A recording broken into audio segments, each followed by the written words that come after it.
अब बाबू क्या करें हम लोग अगला टॉपिक हाइगन का तरंग सिद्धांत हम पढ़ेंगे। तो अभी हमने इसके पहले वाला वीडियो में आप लोगों को introduction of wave theory of light पढ़ाया है।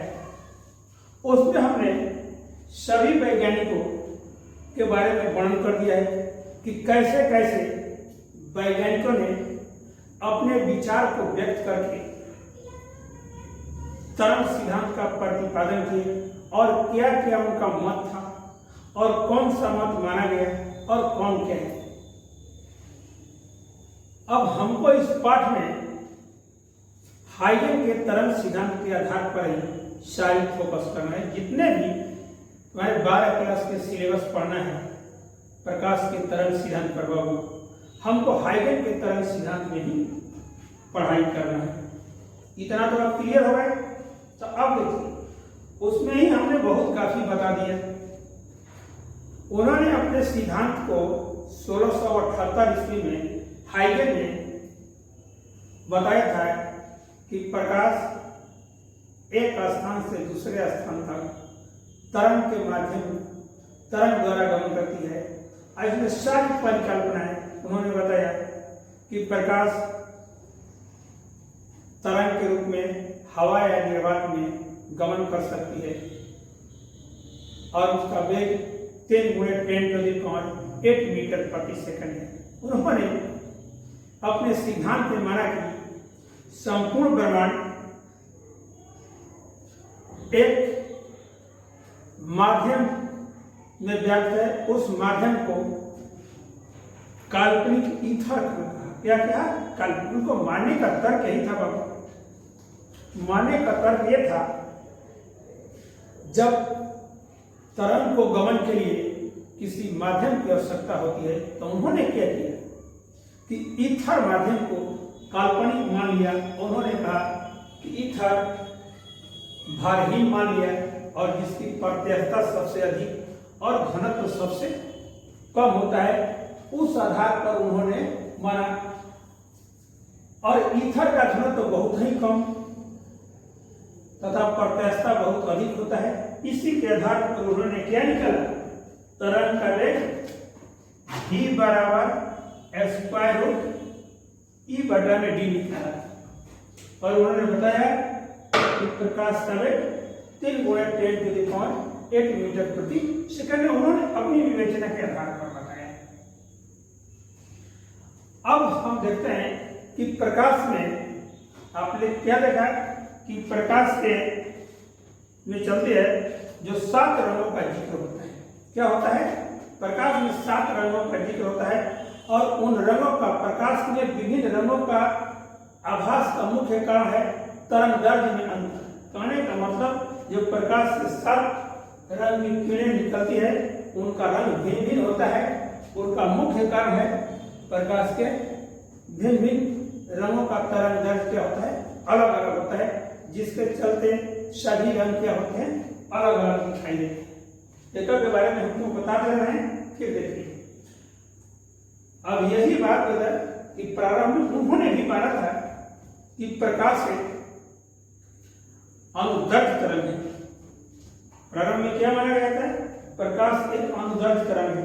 लेकिन थोड़ा उसी समय के पीरियड में बाद में वैज्ञानिकों ने अपने ढंग से दिखा दिया कि प्रकाश अनुदैर्घ्य तरंग न होकर एक अनुप्रस्थ तरंग है। ये कैसे हुआ, जब फ्रेनेल तथा यंग नामक वैज्ञानिक ने जब उसको अनुदैर्घ्य न पाकर अनुप्रस्थ में लेकर अपने प्रयोग किया तो उन्होंने देखा कि प्रकाश के ध्रुवण पोलराइजेशन ऑफ लाइट का ढंग से व्याख्या हो जाती है।